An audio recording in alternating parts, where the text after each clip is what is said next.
still silent today about that barrage of sexual assault allegations against him.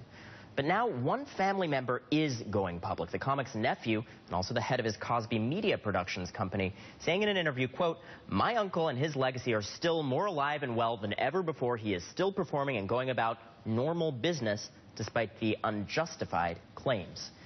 But the reality is, it is anything but normal business for Cosby, with reports of canceled tour dates coming in almost every day, and some reporters issuing mea culpas for glossing over what we now know to be decades of accusations from women. Old accusations suddenly coming to the fore in a new media landscape with a whole new set of stakes. BuzzFeed's chief Los Angeles correspondent Kate Aurthur has been breaking this story.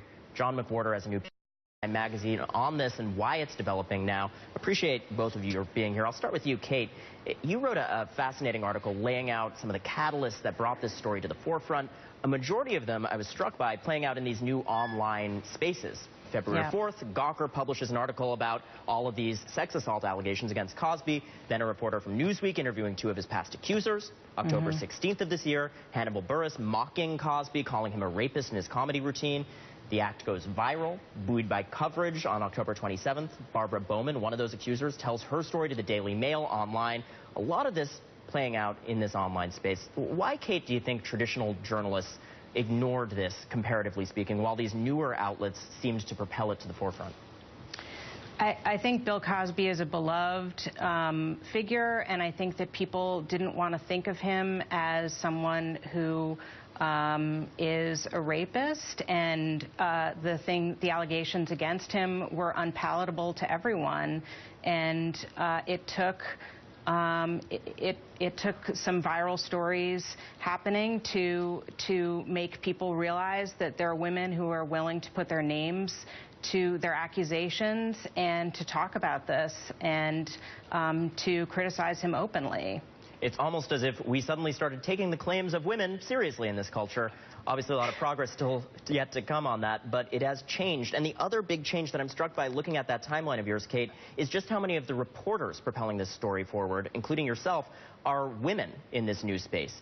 Is this change in coverage, do you think, partly gender-driven? I'd like to think so, but we will never know, I think, because, you know, as with life itself, the internet can cut both ways for women.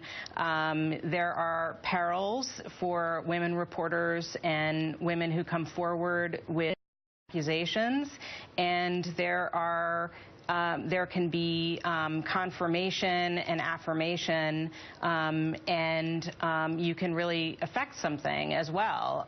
But I wouldn't necessarily say that it's an old media gendered thing. I mean, I used to be at the Los Angeles Times, and we didn't report on this either. So. It's an interesting changing landscape in several respects, and you make a fair point. It's a mea culpa across the board, including for some of these new media outlets. Important not to differentiate too harshly between them. You also raise an interesting facet of this. You talk about the racial component of this conversation, John.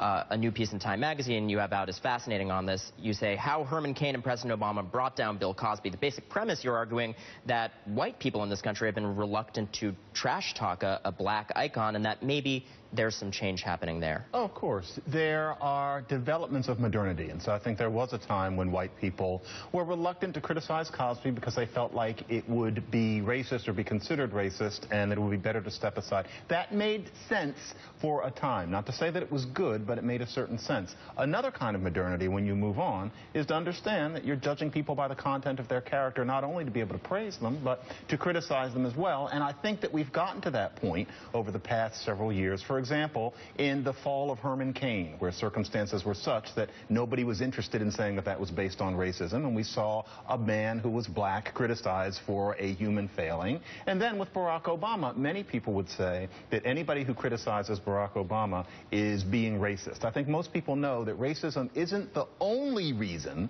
that you might criticize Obama. He's taught us, again, to see a high-achieving black person and be able to criticize him without that inner cringe. I think white America has learned that, so it made it easier to judge Cosby on his merits, or in this case, of them, but Black America has played a part because we can sometimes be reluctant to seem like we're sacrificing one of ours to white racism. That's still there. I wrote this piece in Time about Cosby where I basically accepted that these allegations were probably true. I have been criticized by various black men on Twitter who actually genuinely think that this is still some sort of conspiracy. That's where we still are.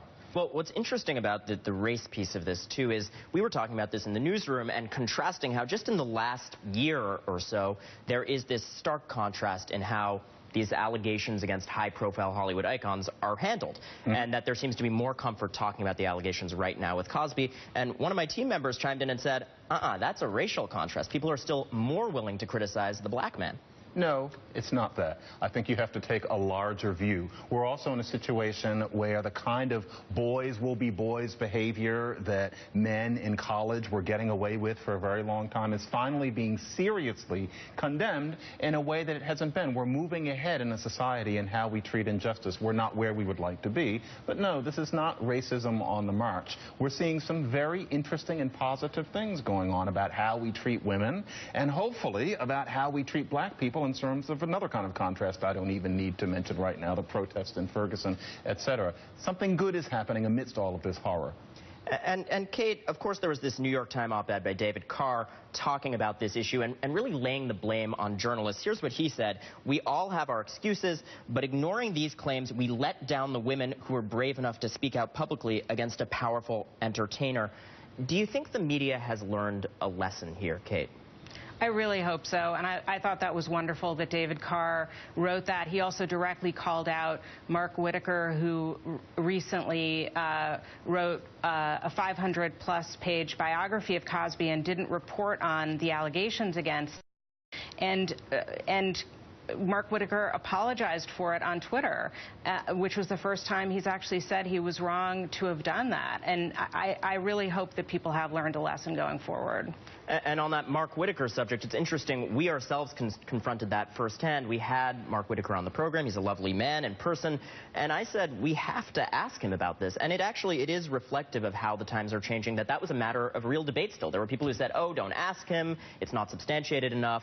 I told him ahead of time, look, I have to ask about this. If you don't want to talk about it, then we're not going to be able to do the interview. And he seemed, frankly, caught off guard. I don't know, do we have, control room, that sound of that interview? Let's roll that. I wanted this book primarily to be a study of his professional life. But I also knew I had to get into, some of his personal life and some of his behavior. But I also knew that if I was going to do that, I had to have very strong independent confirmation of everything I wrote. Where I just was not in a position, there were no court findings, there were no independent witnesses, and those areas I stayed away from. And, while we're doing mea culpas, I have to say, there were people on our team who said, oh, cut the interview. We don't have to ask that question. We don't have to ask that question. And I think Mark Whitaker is an illustration for all of us, Kate, that if you make that compromise, and we all make compromises as journalists every day, there's a risk that the next morning you're going to wake up and that's going to be the big story and you have egg on your face. Right. I mean, to John's point, Mark Whitaker, like so many of us, seems like he was a fan of Bill Cosby's. It's something that we don't want to face, and I completely understand that. If all of these allegations are true, it's horrifying. So it's not that it's not understandable, but it's something that it's journalists' responsibility to actually ask the questions. Well, I have to give you a call out for being part of that vanguard of reporters that are changing this landscape. I think it really is making in terms of the justice that can be brought through these public conversations. And thank you as well, John McWhorter, for that thoughtful take. Really appreciate both of your times. That's an important issue here. We're watching change very, very fast.